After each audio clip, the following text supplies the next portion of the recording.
me stronger, give me to them loving arms. I got them clothes on.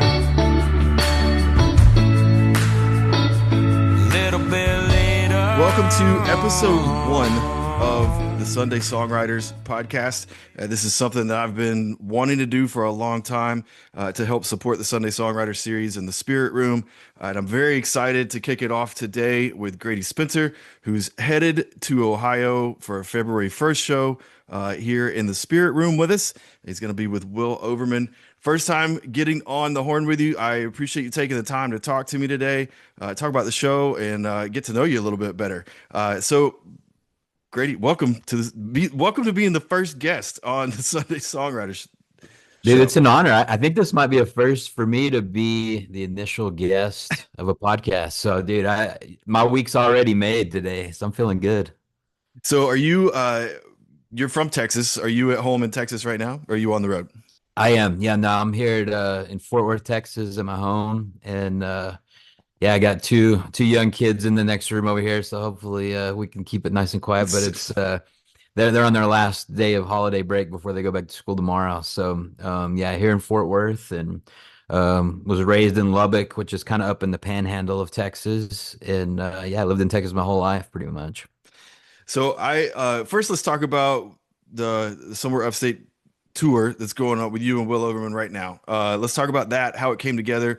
When I was booking for the Sunday Songwriter Series, I was reaching out to, different things that I'd seen online, and I try to curate a variety of artists. I try to be really eclectic.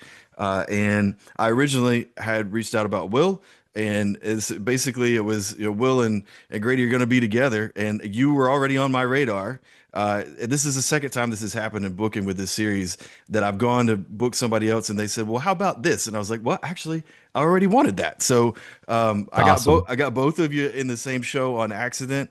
So talk about what that tour is, how you guys know each other, and how it all came together and where you're headed.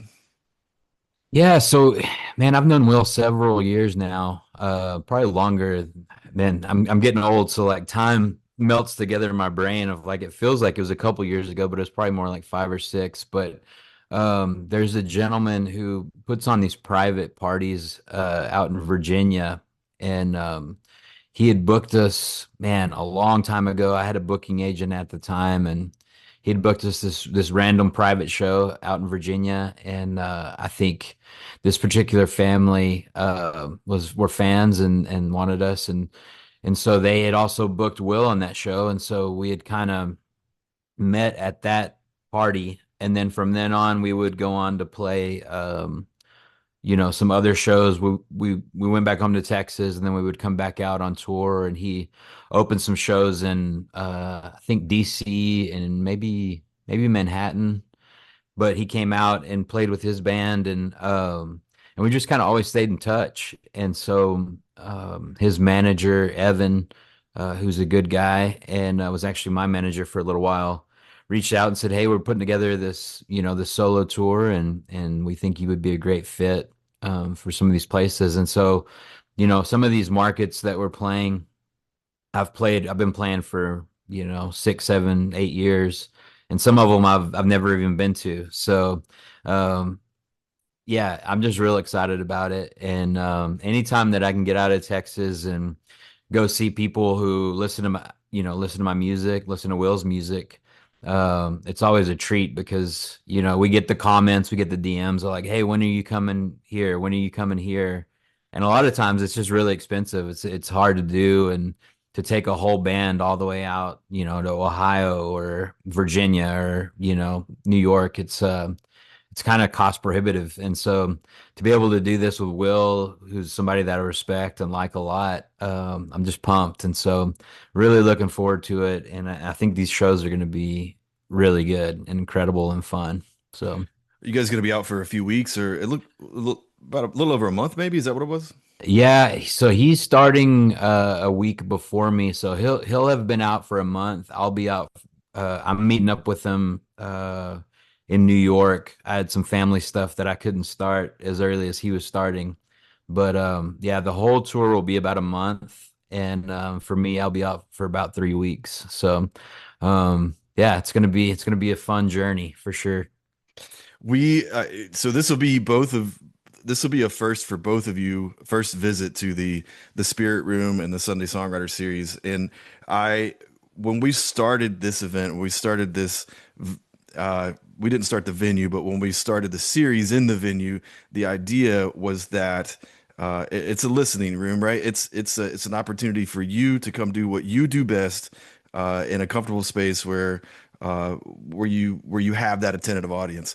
And it was a couple years before we had this kind of dynamic where we had two friends or two songwriters that were sharing the stage that had known each other, and it completely opened up a whole new opportunity. So we had solo shows for a year and a half, and then I think the first one was Eric Erdman and Charlie Argo together. I don't know if you know those guys from Alabama, but it was a total different style of show when you get two people on stage who play off of each other or follow each other or tell stories together like that.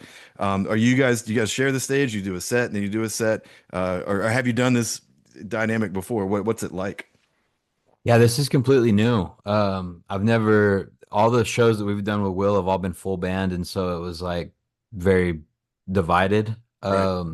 We've kind of talked through some ideas. Nothing's really set in stone. We had talked about, whoever goes first having like two sets, but there's an overlap of several songs where we'll kind of collaborate on some stuff in the middle, and then we go do that. But I've also done a lot of shows here in Texas where both guys are up there the whole time. We go back and forth, and so yeah, I'll leave it up to Will, but I'm open for whatever. I really enjoy going back and forth and telling stories, because you're right, it does bring a different kind of energy. And there's a young lady here in Texas named Courtney Patton, and she does a Sunday series where it's the same thing. It's her and a guest once a month. And so those have been some of my favorite shows, to sit there and listen and be an active part of it. So yeah, I love this kind of energy. And the older I get, these kind of shows I get more excited about than the rock and roll shows where, my back hurts and I'm sweaty and, I'm tired. And so I would much prefer a listening room where people are hanging out and enjoying it in a much calm manner, for Yeah. sure. That's what we Yeah. want. That's what we want for you, right? We joke when I do the intros. I joke, I say things like "Welcome back, congregation," "Welcome back to the," because I love it. um, my microphone changed for some reason. Did it go back? Does it sound okay now? Yeah, it's good. Yeah, yeah, Okay. sounds good to me. I don't know Yep. why I got that notification. But we joke about being a congregation and welcoming the artist to be a part of what we're I doing. love that. We're Yep. we're excited to have you guys. It's going to be a ton of fun. And that's February 1st in Mansfield, Ohio, the Sunday Songwriter Series in the Spirit Room. So, Grady, I want to talk to you a little bit about Texas music, because I grew up in South Georgia. I went to college at University of Georgia, so I grew up in the late '90s, early 2000s in that Athens music scene, and the Atlanta songwriter music scene, around the time that Sean Mullins was coming out. And I grew up on Indigo Girls and that type of stuff. But I've always been fascinated. I've been a country music fan my whole life, and there's this clear divide in country music in Nashville sound, Texas sound, and there is a pocket of Texas music that's very different, whether it's country, songwriter, folk, or rock and roll. It all seems to be unique within itself, like a lot of different things in Texas. But uh, Sure. I mean, do you feel like your influence is Texas specific, or what are your roots as far as that goes, and did the geography affect it for you? Yeah, I mean, not really for me. So I grew up tiny little town called Paducah, Texas, which is literally in the middle of nowhere, really small town. And so I grew up isolated from any kind of scene, and the only music that I ever heard was this kind of top 40 country, which is coming out of Nashville. And so for many years, that was kind of my only music input as far as what I was listening to and enjoying. And then as I started learning the guitar and finding other types of music, the stuff that really stuck to me was actually somebody named Jack Johnson out of Hawaii, and then a band called the Black Keys, which is from Akron. And so a combination of those two guys kind of like, or, three guys, I guess, all kind of made this soup in my brain of like what I really wanted to listen to. And so the Texas country stuff, I basically, if you wanted to create a career for yourself, you had to play the venues that were, quote unquote Texas country. And so I think more often than not, I get lumped in with Texas country. But I'm, you know, there's definitely country aspects in my accent and themes, but musically I'm pretty far from that. And so all the stuff that was going on around Texas with like Pat Green, Wade Bowen, these guys are all legends. Um, and I do enjoy their music even today and respect what they do. But what I listen to is rarely Texas stuff. It's usually something a little more, you know, left of center. And honestly, yeah, the Athens music scene has been incredible. We've been really lucky to I've been able to make several trips out there. And there's a guy named Andrew Ratcliffe who has a studio called Tweed Recording, and he actually booked us for a series that he was doing out there in the actual studio, and so we've been going back and forth to Athens, and I've gotten to go play a couple frat parties. We did a frat party like 3 months ago in Athens, and so I've really grown to love that scene and learned more about the Georgia music and I really honestly, if I can look back, like what I've done probably aligns more with kind of what's happening in Georgia or what's been going on in Georgia than the Texas side of things, just because it's a little grimier, little more rock, little edge than fiddles and pedal steel guitar. But I love it all, and I've been really lucky to over the years meet people in different bands and learn different music and so it just kind of creates this huge soup in my brain of like where I've grown up, the venues that we play and the bands we play with and have opened for versus what the music that I turn on whenever I get in my truck. And so yeah, I just love it all, and I'm honored to have carved out a tiny little niche for myself in the middle of all that. Yeah, I can definitely relate to the soup. I grew up in the house of, or in the time of, what was it, Columbia House CDs where you could Oh pay a yeah. dime and get 20. Yeah, and I think my first 10 CD collection was like Garth Brooks, Guns N' Roses, CNC Music Factory, REM. It was the craziest thing. Like if I get 10, I get to choose all of this crazy stuff. And so that soup occurred, and then Seattle Sound, Pearl Jam, Nirvana, all of that stuff happened, and it's just, yeah, it's a soup. You're right. It's like just a mixture of all of those things. It's funny that you have all those different influences, and then you had that connection to Athens. I think one of the things, I was a music major at University of Georgia, and one of the things I loved most about Athens was I could go around any corner and walk at any bar and hear something completely different every 30 minutes on a Thursday, on a Tuesday night, not the Yeah. Thursday or Friday night, but just almost any night. And it was crazy. It was crazy being there during that time because I think it has its waves of up and downs, but the core of that Athens music culture is maintains. Anyway, I don't want to digress by that. I could talk Ah, about I love Athens it. for Yeah, for a yeah, very dude, I long love time. it. It's a magical city, and every time I go, I love it more and more. And yeah, the last time I was there, I had a couple days off in the middle of a run, and I got to record there at Tweed Recording, and I actually got to record with a man named Panda, which is the bass player for Sean Mullins. Yeah. And dude, he was telling me a lot. We got to hang out for a full day in the studio, and the way he describes the Athens scene, it's just really inspiring, and it really was a kind of a jolt of inspiration of like, man, this is how it should be, of people really caring about what everybody else is doing in your own scene, and everybody supporting each other. And yeah, I left that session feeling really inspired, and yeah, just love Athens for sure. It's been I left that and moved around. Actually, I lived in Texas for a little while. I went to North Texas. I was a music major there. Um, in Louisiana at UL Lafayette. And there's those pocket, and then I ended up here in Ohio, by a whole nother circumstance. But even here in Mansfield, we have those little underground, those pockets of uh, just you see a band and you're like, that's happening here. Where did those guys come up with that? You know what I mean? Yeah.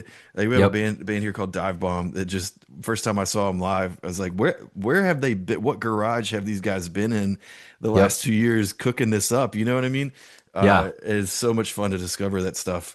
And I think it exists all over the place. For sure. Yeah. I don't know how old you are, but it's like something has clicked in me. I turned 41 this past year. And so something has clicked in me I would say the past 2 years, that for a long time, anytime I see like a young kid playing a show, like it's almost like patting on the head. Like I never really saw anything that I thought was very good. It's just everybody seems so green, and we're learning. Um, but something has clicked like in the past few years where I've seen more young people that have just absolutely blown my mind, where I'm like, whoa, like in a good way, like I'm like getting phased out. And I kind of love it because it's music that like, you know, when I was their age, like I was playing a songwriter kind of swap thing, and this kid was like 19, and it was just absolutely mind blowing. And to see this stuff now as a middle-aged man, it's like, oh, these kids are like incredible, and they're doing stuff that like I wish I could do now, much less when I was their age. So, Yeah. um, hopefully I'm coming at it from a healthy standpoint, because yeah, it's just wild to see, these young kids come up and make something that I think is fantastic, and it's never been done before. Yeah, the last couple of years I've shied away from playing out as much, and people ask me frequently, like when are you playing again? And like this is what I'm doing now, promoting and to scratch that itch and stay involved. This is what I'm doing. I was joking last week that if I'm standing there and thinking about how bad my back hurts, instead of playing music, then it's probably time for me to take a back seat No and doubt. go do something else. Yeah, I'm not 27, 30 years old anymore, and I love it, and I can do it 3 to 4 songs at a time. But sure. when I've been up there for about 45 minutes, man, it's something Yeah. I'm ready to go do something else. Dude, I definitely can. I've thought more the past couple of years than I ever have of like, I've generally been pretty anti-establishment as far as like my career of like having a huge team or management, or, I've had people that have helped me out here and there. But like now at my stage, like I'll see kids who they're at a stage where I'm like, I think I could really help them, like I could give them some connections, or like I see the seeds in my brain of like where somebody could be like, oh, I want to help manage this. Um, but then again, I also don't have a ton of time right now, so it's kind of maybe something for when my back really is completely blown, and I can't pick up a guitar anymore. So Well, as long as the writing's still happening, and as long as you yeah, still get excited to get on stage and go from place to audience, then the time's still right, you know? that's There, right. Yeah, I, I was listening to someone talk about George Jones. Oh, it was Georgette Jones talking on a podcast this week, and she was talking about how her parents just toured for forever. Like they just never really stopped because they didn't know anything else, and I just couldn't. I can't imagine that at this point in my life. yeah, May go back and try it again later, but um, who knows? Anyway, before we run out of time, there's other things I wanted to talk to you about. sure. Another thing we know we have the Athens uh, kindred thing in common at this point, Yeah, but another thing I want to talk to you about. I know that I heard you talk about on another podcast, and I read some about it, but um, Grady Spencer The Work is full band, and it sounds like that band or some version of that band originated on a church stage with leading worship or in some form of that. That's my background. I grew up in a Baptist church in South Georgia. I played in Christian rock band from the eighth grade, same Christian rock band from the eighth grade until I was a sophomore or junior in college. And so I can relate to that. And I'm interested to hear a little bit more about that story. If you can share and what period that was. Were you in the Hillsong worship period or the Matt Redman period? What time frame was that? Yeah, so I'll keep it real short, but I grew up with my mom taking me to churches, different churches, and pretty charismatic type churches. And so um, you know, push to shove, there was a huge chunk of my life where I kind of graduated high school and just decided church wasn't for me, and just kind of wandered around through life for a while, for a few years, and ended up meeting my wife and we started attending a church that she was attending there in Lubbock, Texas, where we were living. And it was an Acts 29 church, which is kind of a non-denominational but kind of loosely Baptist. And it just kind of reignited. They presented the gospel and the story of the Bible in a way that I'd never heard before. And so it was kind of almost like I'd been baptized as a little kid, but it was like it really locked in me, and I got rebaptized. And so fast forward to us moving to Fort Worth, which was in 2013. We moved to Fort Worth and started attending another Acts 29 church called the Paradox here in Fort Worth. And um, I really enjoyed their music program, and it was really good. And it was kind of around, I don't know if you're familiar with like the Mars Hill stuff, all those kind of guys. So they were playing a lot of Mars Hill songs and Yeah. a lot of hymns that were redone in a kind of indie rock type way. And so that stuff always really locked in. And so I had lunch with the head worship guy one Sunday, and he said, "Yeah, why don't you come, play some music and play some guitar?" And I would play bass really badly. I'm a horrible bass player, but I would get up there and do my best. And so that was around 2014, 2015, and I kind of got tied in where I started leading worship. And at the same time, I was doing open mics around town here in Fort Worth. And um, when we had left Lubbock, I'd kind of become a big fish in a small pond, so to speak, of like, I was one of the guys in Lubbock at the time. It was before Flatland Cavalry, but after kind of like Josh Abbott, William Clark Green. So I was kind of in this in-between thing. And I'd played a bunch of shows and played all the venues basically that I'd dreamed of playing in Lubbock. And so we had moved to Fort Worth, and I didn't know anyone. And so I was basically starting over from scratch. And so at the same time I was learning how to do worship music, I was also, playing open mics and trying to get these opening, acoustic slots, and finally started to get some steam and book some shows, on Tuesdays and Wednesdays. And I needed a band. And so, the only musicians I knew were guys that I'd played with on Sunday there at Paradox. And so a guy named Blake Sager was the original drummer, and he was with me for many years. And so we kind of just built a band around that. And then over the years, the band has kind of evolved to, friends of friends, but we're all still like, we all do worship stuff still. I don't do it as much anymore just because I travel a lot doing my career stuff, but all the guys in the band play worship regularly. And so, um, yeah, it definitely holds a big place in my heart, and to the point where I hopefully want to do like like a hymn uh, album or EP or something, hopefully soon. And because I really enjoy it and it feels good to do that kind of music. And definitely all the songs that I play in bars and stuff, it's all, you don't have to look too far below the surface to see kind of what I'm talking about. And so that's kind of what the work The band is called The Work, and a lot of people think, oh, it's the other three guys on the stage, that's The Work. But, technically in my mind, from my point of view, like The Work is getting to travel around to other cities and talk with people and connect with people and love people.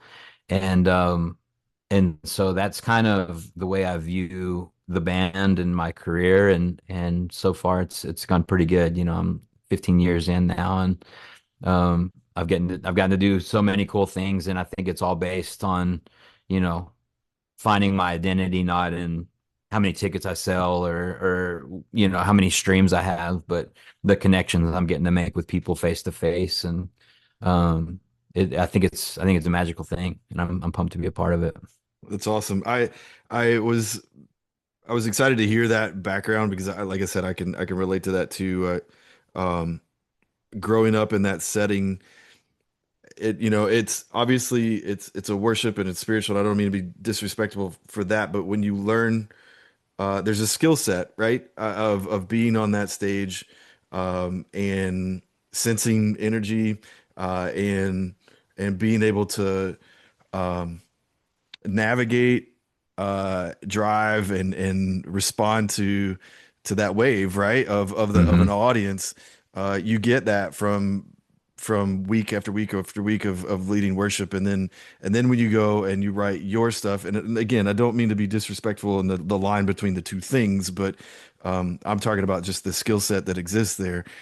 Sure. It's an interesting thing, and you can definitely see artists that get it, that see that, Mhm. that know how to ride that audience experience. Do you understand what I mean by that? Does that make A sense? million percent. Yeah. Like that, not only that of, you know, having feel and vibe for what's going on in a room, but also, I mean, just technically speaking, the most talented, smartest guys are all church guys that I've ever played with, and I always joke that, I'm the dumbest guy in the band because all the guys in my band are all worship guys, and technically speaking, like they're as good as it gets, and they, as I'm sure your music background academically, like it's just I had to self-teach myself back in the 90s of like where to put my pinky on this song, you know what I mean? And like that's kind of my music theory of like where do I put my pinky, what capo.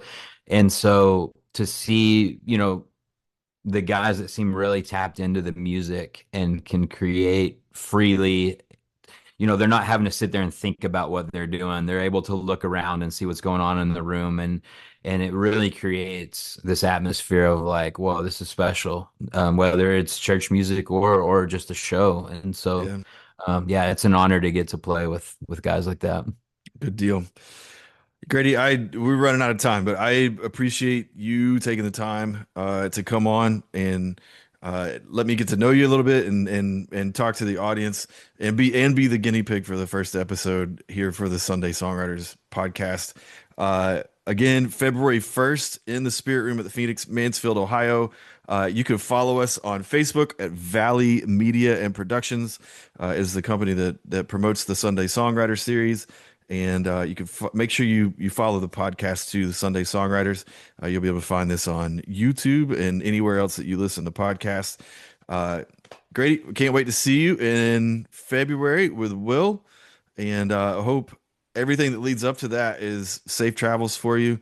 You said you're headed to New York first. Do you have stops on the way, or are you starting in New York? Oh, you're meeting up with That's Will. You're I'm meeting meeting up up with with Will. Will. Yeah, yeah. So it'll take me a couple days to get up there from Texas, but yeah, that'll be the first stop. And then yeah, man, I'm looking forward to Ohio. We've only been around that area once before, and I had COVID in the middle of it, and I didn't even Yeah, realize it. So it was not the best show. So I'm looking forward to being back in Ohio. So I appreciate you having us, and thanks for the chat today because I'm pumped, man, and I'm looking forward to hanging in real life. good deal. All right. Well, enjoy that last day of Christmas break before the kids take off to school. Mine went back today. So I'm about to go make some chicken nuggets right now. there you go, buddy. Yeah. All right, man. Thanks. And we'll see you. We'll see you in February.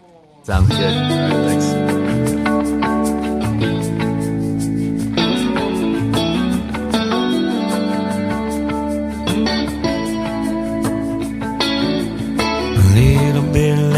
the sun goes down, and all of them bad kids go to town. I've been on the road and I'm missing her, just dancing my jig and sweating through shirt. Darling, hold on a little bit longer. Oh Lord, just make me stronger. Give me two them loving arms.